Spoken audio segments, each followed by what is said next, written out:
अबब chicken व मटण खाणारा non veg कोंबडा। त्या कोंबड्याची संपूर्ण स्टोरी पाहूया आपल्या खबर गावाकडची या चॅनेलच्या माध्यमातून। लोणंद शिरवळ रोडवरील हलाल चिकन दुकानचे मालक शफीक सय्यद यांच्या दुकानामध्ये एक गावठी कोंबडा दिवसभर दुकानाच्या अवतीभोवती फिरत असतो।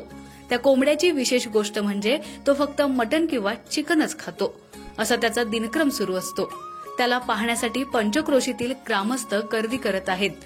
असा मटण व चिकन खाणारा गुणी कोंबडा पहिल्यांदाच पाहिल्यानं कुतूहल निर्माण झालंय। यापुढील काळामध्ये कृषी प्रदर्शनात त्याची दमदार एंट्री होणार असल्याची माहिती त्याचे मालक शफीक सय्यद यांनी दिली आहे। खबर गावाकडची उपसंपादक दिलीप वाघमारे, लोणंद।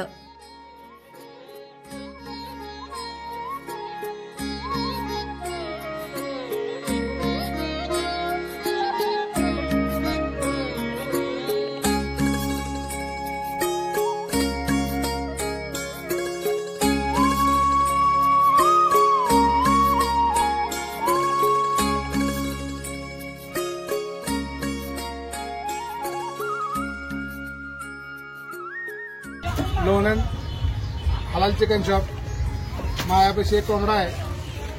तो कोंबडा दुकानात मोकळा असतो, बाहेर आजूबाजूला फिरून फिरून दुकानात येतो। त्याचं खाद्य बऱ्यापैकी धान्यापेक्षा चिकन किंवा मटण काय असेल ते जास्त, नॉनव्हेज जास्त प्रमाणात असते आणि त्याचं वैशिष्ट्य त्याला मी 6 ते 8 महिने सांभाळलाय काय। आणि ते एवढा गुन्हे आहे की बाहेर कुठे जात नाही, कुठल्या दुकानात नाही, कुठं रस्त्यावर नाही, कुठं नाही काय। म्हणून फिरून दिवसभरात तो घरीच येत असतो, दुकानात येत असतो काय। अशा प्रकारे तो मी चांगल्या पद्धतीने सांभाळाय त्याला काय। आमच्या खबर गावाकडची या चॅनेलला सबस्क्राईब करा, लाईक करा आणि आमचे व्हिडिओ शेअर करा। धन्यवाद।